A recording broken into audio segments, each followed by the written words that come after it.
This show is produced by the Hartman Media Company. For more information and links to all our great podcasts, visit hartmanmedia.com.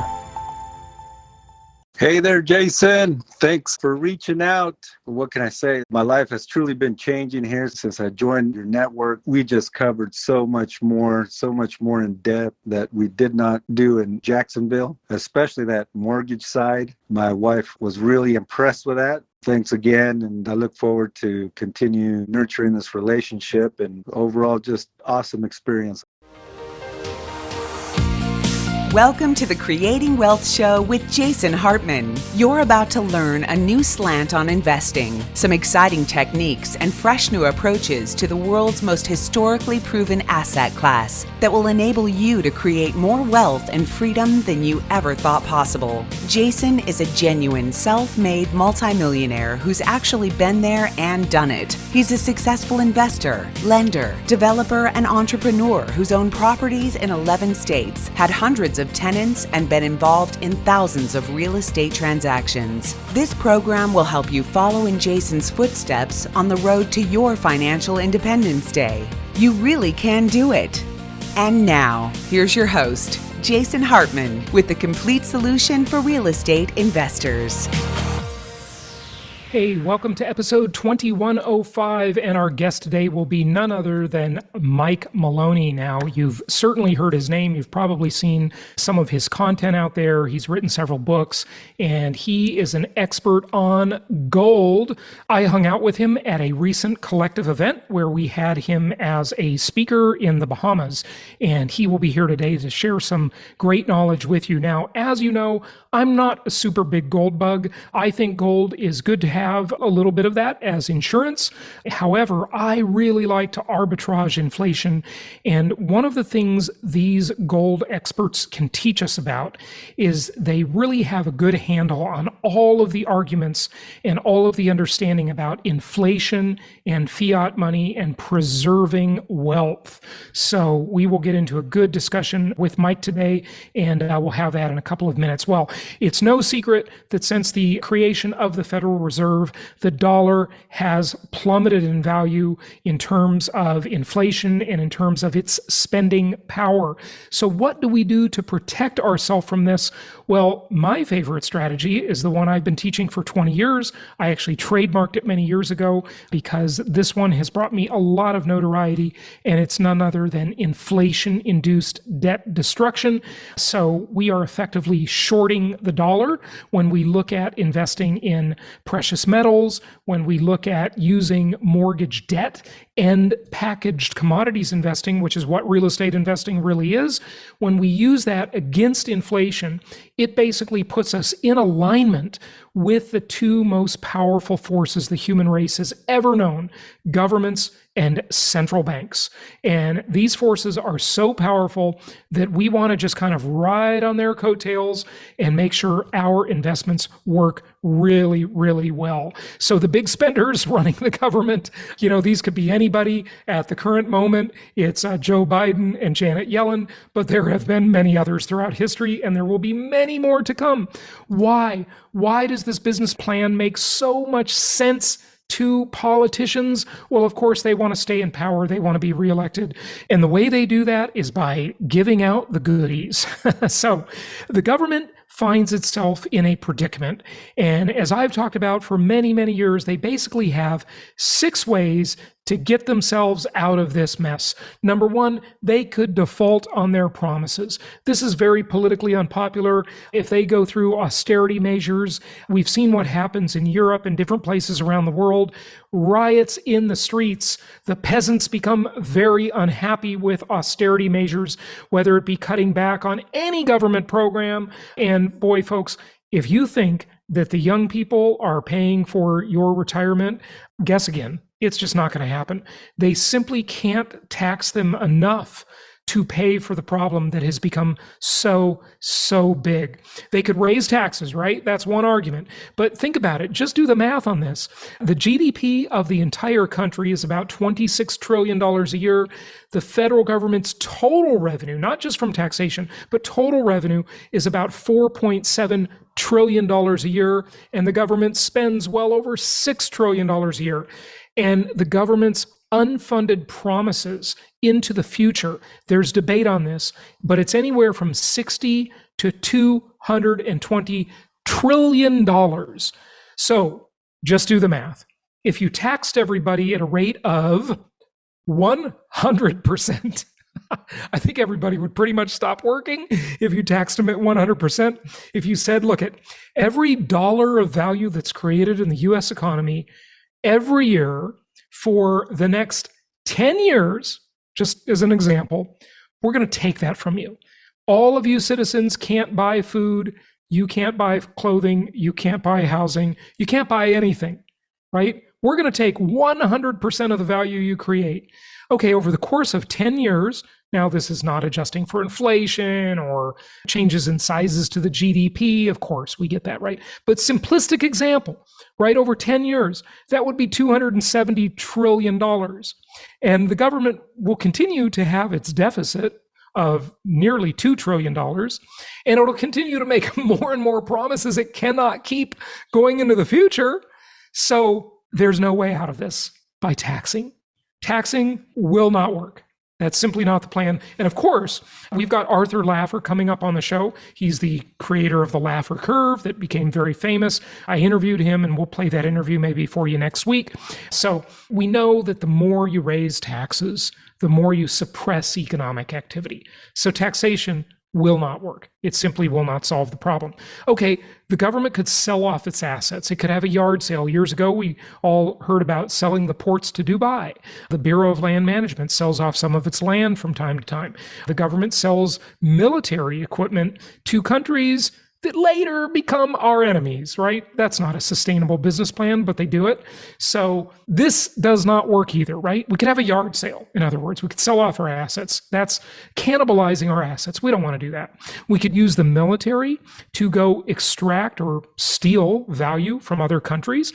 And that's been history, right? If you look at the map of the world, that is the course of human history, where one power uses its military might to essentially steal the assets of other sovereign countries, right? This has been done throughout history, and it will sadly continue throughout history, right?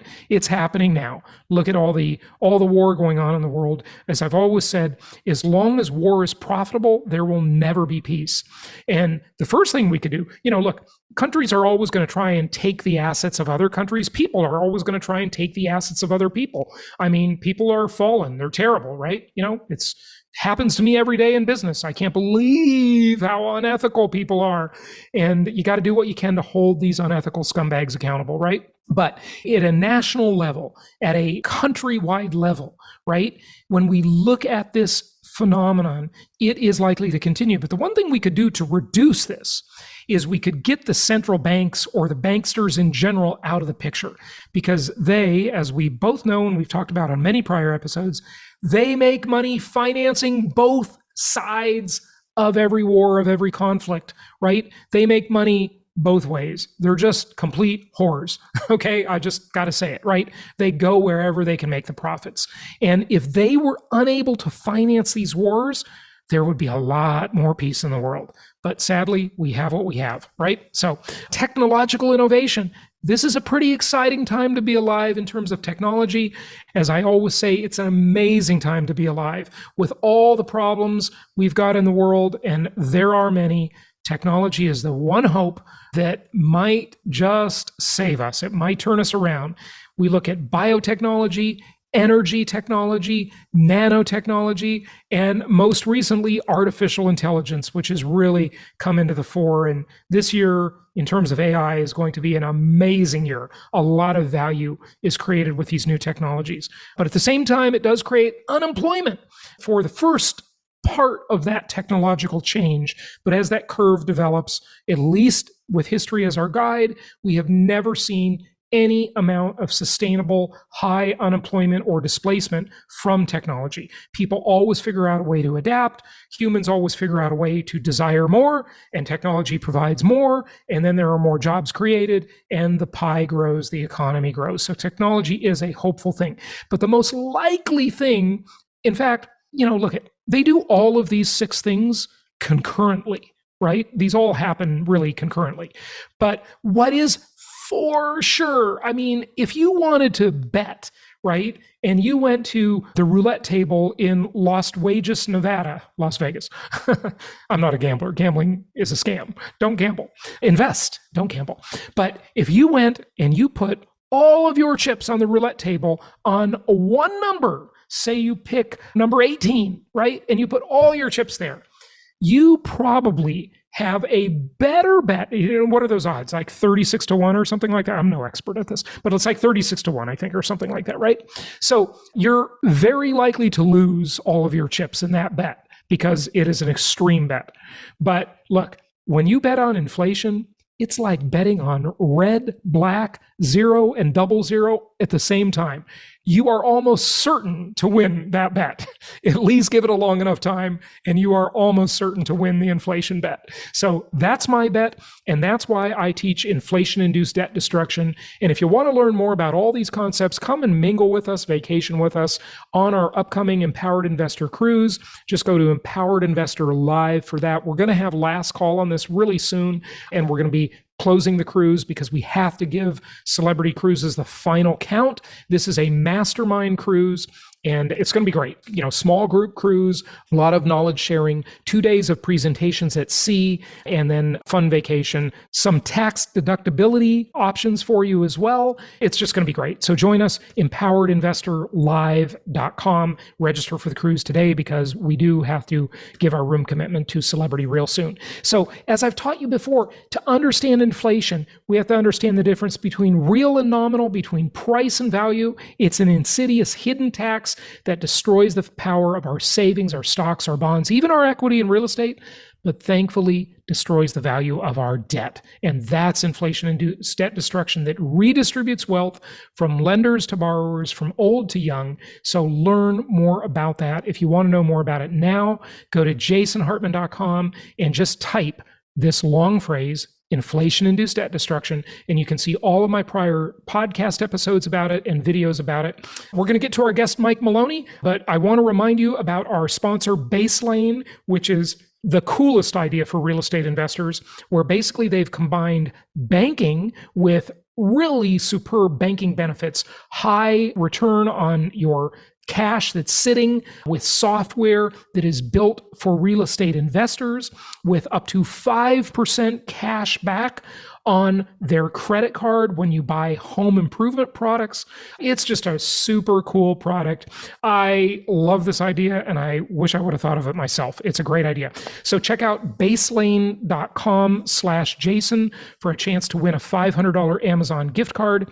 That's Baselane, like Lane, L-A-N-E, baselane.com/Jason for your chance to win. And this is just really, really a cool product. You can set up an account in about 3 minutes.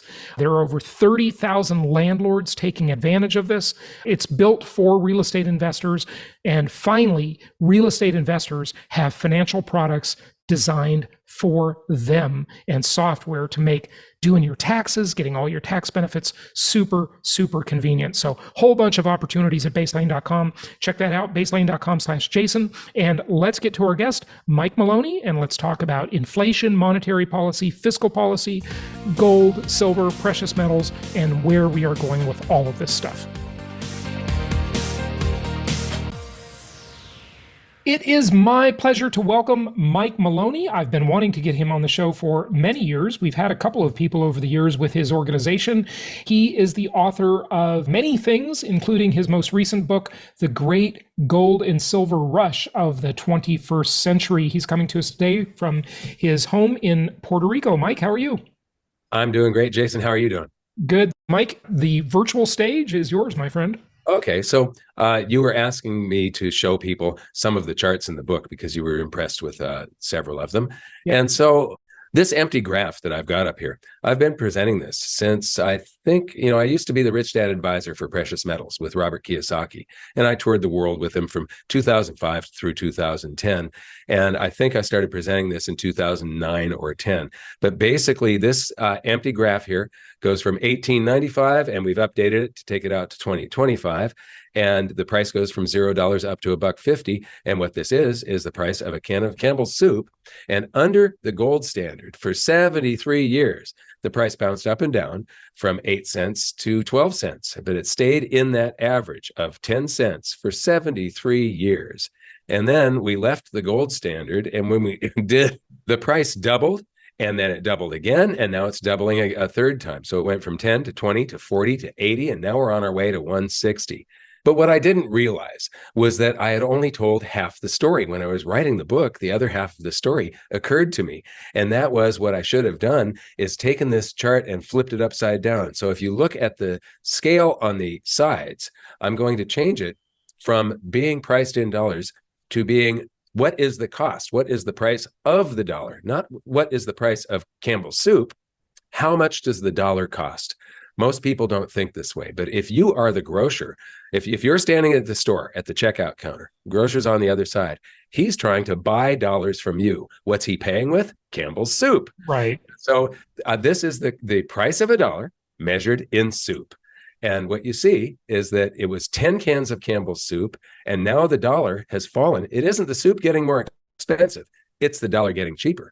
Right. And so 1971, when Nixon took us off the gold standard, that was the last high to gold, and the dollar became 100% fiat at that point. That's when you saw the dollars get cheap, or really expensive versus Campbell soup, right? The purchasing power of the dollar went down and down and down. It used to cost, a dollar used to cost 10 cans of soup from the grocery store's perspective. Now it costs 2/3 of one can. Yeah. So 0.66 of one can. It's very, very dramatic, the difference between currency and money. And so this was a story that I used to tell for very many years. And then writing the book, it occurred to me, it isn't the soup changing. In fact, the soup should have come down measured in dollars.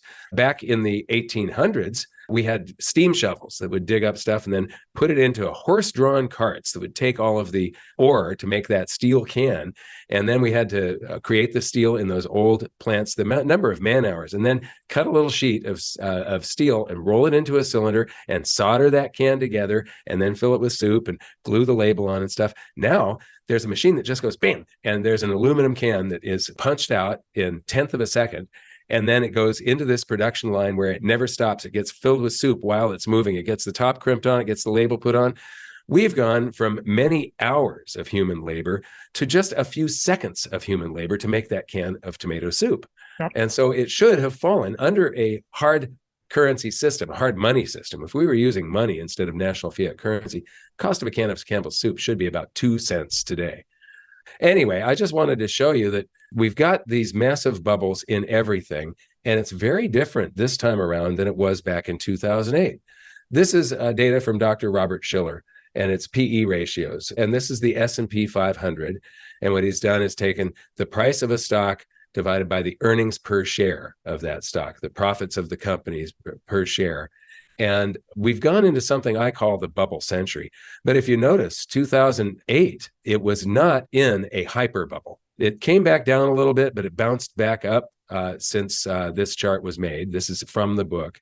But we have been in this insane bubble century. And if you take out this century, you can see that the mean here, the fair value on PE ratios is somewhere between, it's 14 or 15, 13, 14, 15. You add the bubble century, and we've just basically gone insane for this whole century. And it is saying that if there is a stock market correction, to get back down to 15 from over 30, the stock market could easily lose 50% or more. But that's just one way of measuring it. Another way of measuring it is the Buffett indicator. Warren Buffett likes to use this as his favorite measurement for is the stock market fundamentally overvalued or not? And this is the value of all the publicly listed companies. It used to be the Wilshire 5000 index, but there's now only about 3,500 publicly listed companies. There used to be more than 5,000. So that index contains every publicly listed company in the U.S.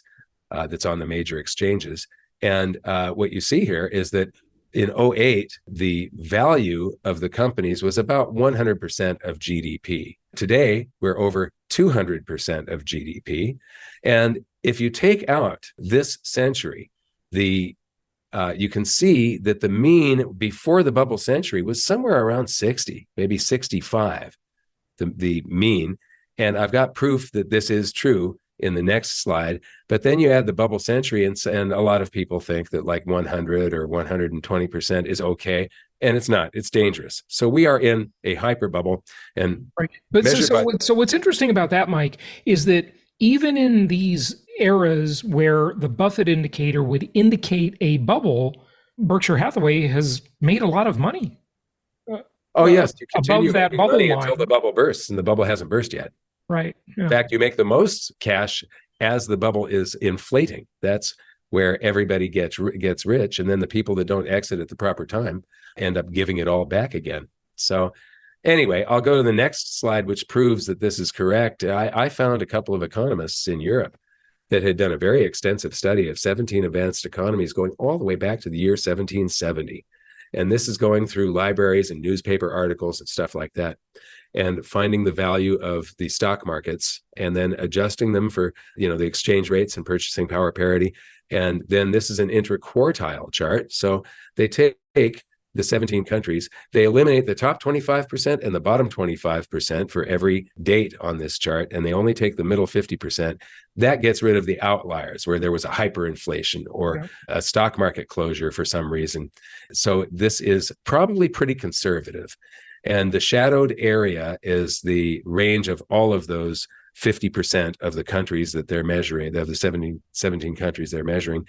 And then the blue line is the average. And again, what you see is that we went into this insane bubble century worldwide where everything is overvalued. And during the crash of '08, it didn't even come back down to fair value. Now, this data only goes to 2017. That's when they finished their publication is called The Big Bang, and you can do a search on it. But if you eliminate the bubble century, you discover that the mean is somewhere around 30%, 25% of GDP for these countries. And then it went up to about 75% for this century, suggesting that stocks could crash by 2/3. And that data was from, like I said, 2017, and it's even higher now. The next one, you commented on this, is the number of work hours. So you take the average wage in the United States and the points on the S&P 500, how many work hours does it take to buy one share of the S&P 500 to equal that number, dollars equaling number of points. And from 1860 all the way until about 1997, it bounced in this range from about 10 hours to there's a peak there in 1929 of about almost 40 hours of work, with the average being about 22. And then suddenly we've jumped up to about 75 in this century. So it's showing once again that valuations have been insane, and everybody is used to this. If people get punished enough, then they will go back to realistic expectations. And so I just think we could be in for something horrific. The other thing this chart really, I think, tells us is why the wealth gap is increasing. Because the average person has to work harder and harder to buy their share of the S&P, right? To enter the investor class, they have to work harder and harder. So not as many people can participate in the investor class. And that means their long-term potential is lower, and they're just going to progressively fall more and more behind. Yes, and the wealth transfer is caused by the Federal Reserve. When it does QE, it types numbers into existence, dollars, and it buys from one of their primary dealers, a U.S. Treasury or a mortgage-backed security. And those brand new dollars enter the financial system. They enter a brokerage house. And then the brokerage house has to replace that asset that it sold. And so it goes out and buys another stock or another treasury. And the price of everything in the financial system gets lifted up. It gets inflated This is wherever currency goes first is the sector that gets inflated. If they sell some of that, they can buy a whole lot more stuff in the general economy. So this took the richest people that derive their net worth from their stock portfolio and made them much, much richer, while the average person got left behind. And so it's created an income gap and a wealth gap that is just huge in the United States. But the average work hours should be around 22 as fair value, and we're over 122 today. So we're in this insane territory of the bubble century, and we've got bubbles in the stock market that are the greatest. This is the biggest by several measures. It's the biggest bubble of all time. And then, I showed this chart at the conference, and it's real estate, and it's Robert Shiller's inflation adjusted home price index, and it's adjusted to 100 in the year 1880. And so this is the variation of overvaluation and undervaluation according to this is already inflation adjusted, and it's saying after you inflation adjust it today, we are at about 125, 130% overvalued. So let me talk about what's misleading the 20 city about this index. What? So here's the misleading thing about this chart is that back then in the old days, we didn't have financing. And like you said, Mike, wherever the money goes, the bubble inflates, whether it be college tuition, real estate prices, whatever. It doesn't matter, right? If you can finance it with long-term debt, there's going to be a tsunami of money chasing a limited supply of assets. Now, college, by the way, which is a pet peeve of mine, is a fake scarcity. Real estate, homes for sale, really is a scarcity, a real scarcity, okay? So what's happened here, and what you can see on this chart, is that right around the mid-'80s, there was a guy named Louis Ranieri, and he was profiled in The Big Short, okay, in Michael Lewis's book and movie, and he's the one who invented the mortgage-backed security, okay? Yeah. And that's when it allowed the mortgage market to dramatically expand. And so there was a lot more money chasing a limited supply of real estate. Now, go back further than that, and you can see this chart is above 100 when the government-sponsored entities came onto the scene, Fannie Mae, Freddie Mac, right? I mean, literally the stated goal of Fannie Mae is to promote homeownership. Anything you promote is going to get more expensive. So, it's like, of course this is happening, and so it really is. I just think real estate investors should probably have some insurance. I'm not saying that real estate is a bad investment. I'm saying, well, some is. It depends on the real estate. I've been presenting this chart since 2004, right there, and I was warning in 2004 that we were going into a massive real estate bubble, and it's not going to be pretty when this thing ends. So in 2005, when I was on the road with Robert Kiyosaki, I used to present this.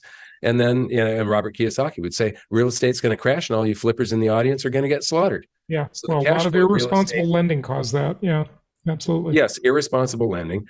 Today, we have a different set of problems, but they're problems nonetheless, with mortgage rates going up at such an incredibly fast rate. And the other thing that's interesting about this is that because it's not a stock, right? It's a consumer good that is a necessity good, right? The other thing is what it doesn't show you is that people simply capitulate. They simply accept less. I mean, that's what inflation does. That's what bad fiscal and monetary policy does. It lowers the standard of living, right? And that's why you've got to have insurance against inflation. You've got to have something that offsets the bad deeds the elites are putting on us, the central banks and the governments. Yeah, it's quite interesting. Moving on, this is the home price to median household income ratio. Yep. And people used to pay 4 times their income for a home. And then during the real estate bubble of 2006 and 7, they were paying 6.8 times was the peak there. And now they're paying 7 1/3 times. 7 1/3 years of their income is what they're paying for a house. Now, that is very influenced by interest rates. So when we had interest rates that were just down at 3% for a 30-year mortgage, that helped to inflate this bubble. But that's now the tidal wave of money we've been talking about. Yeah. Yeah. And so cash flow real estate is one of the best investments you can make. It's just that there are times in history where it's good to have some sort of insurance in case prices come down, in case vacancies go up. Yeah. Here's the thing about this chart that's interesting is that what it doesn't show you is it doesn't show you what the home price to median income ratio is in other countries, which gives you the compared to what. So for example, if you were to look at this chart in England, it's like 11.5 times. It's really unaffordable there. Like people think it's unaffordable in the US, and it is compared to what it was. I mean, it's housing affordability is the worst it's been in 4 decades now. But when you compare it to other countries, you see that the US is actually more affordable. The other thing it doesn't tell you is that the home itself kept changing throughout this time. The average home size in 1970 was about 1,500 square feet. Today, it's about 2,300 square feet. So the house itself has gotten bigger and better. The same thing has happened in the car market, and you've probably noticed this in the news. Everybody has been talking lately about how there's no such thing anymore as a $20,000 new car. It just doesn't exist, right? But it used to. It's sort of like left the dock, right? That whole idea of getting a cheap new car. But what they don't tell you is that the car itself has gotten so much better. It's just loaded up with features and safety equipment, airbags all around, on the sides and the front, anti-lock brakes. I mean, even a cheap Toyota has all that stuff nowadays, whereas before it didn't. Well, in the CPI, you have to account for these changes, and a lot of it doesn't. The Bureau of Labor Statistics tries to, in the Consumer Price Index, they do something called hedonic adjustment, and they are adjusting for all of those areas. So they're actually saying that the price of cars has fallen since 1980. Yeah.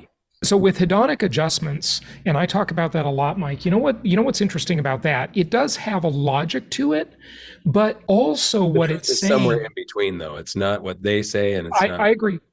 But here's what it's really saying. Yes, it's logical to hedonically adjust, but you know what is wrong with that whole idea? It basically says we as people aren't entitled to progress. The Consumer Price Index gets the benefit of progress, not us. Right? Our lives with technology down constantly. Yeah. With technology, our lives should just keep getting better.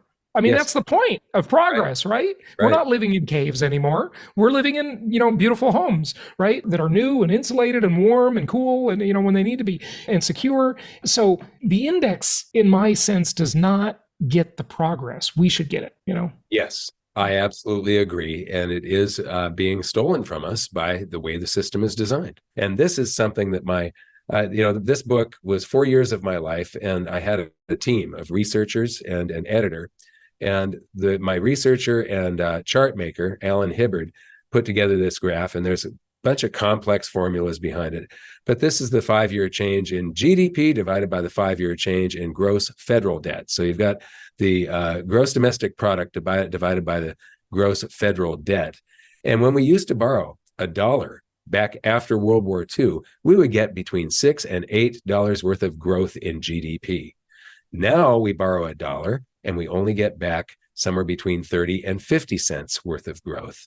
And everything changed when Ben Bernanke introduced some new rules of economics, some new, he fundamentally changed the way we do things. So, and he won the Nobel Prize for it. He won the Nobel Prize for doing what is going to end up bringing down the world economy.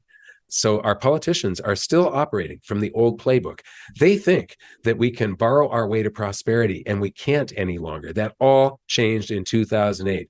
When we borrow, we do not get positive growth in GDP. We get less growth than what we're borrowing. So we're just digging the pit deeper, and one day that pit is going to cave in on us. This is not a good trend, and the amount of deficit spending that we're doing now is just absolute crazy. Well, the $1 million, $1 trillion question is, how long can they kick the can down the road? Because there have been lots of predictors of the debt being too high, the bubble being too big for many, many decades. I mean, certainly, I think I always kind of think of this guy. I had him on the show years ago, but Howard Ruff, and he was a gold bug, and, he was saying all this stuff in the 70s, and, he was right. Like, the thesis is right. Okay. The thing that we don't know is how long they can kind of just keep this whole scheme going. I mean, I agree with everything, but we just don't know how long it can, they might be able to kick this can down the road another 100 years. Nobody knows the answer to that. Well, if that was absolutely true, there wouldn't have been any global financial crisis in 2008. And those 3 other times that I showed the corporate debt to GDP, the crisis that was caused with each of these recessions where General Motors had to lay off so many people and so on. Pan Am went bankrupt, Global Crossing, Lehman Brothers. There has to be these corrections for them to be able to kick the can. Other than that happening, if the corrections don't happen, you'll have bubbles that grow so big that it'll be a complete collapse of the whole monetary system, which we got close to in 2008. We were very close. I put this in the book in terms of a horse race. And if you bet $1 on stocks, that's number 4, real estate, number 3, gold, number 2, or silver, number 1, what would it return? So stocks went up 1.4 times. Your dollar bet would have returned $1.40. However, there was raging inflation. This is from 1971 to January of 1980. So it was actually a negative return.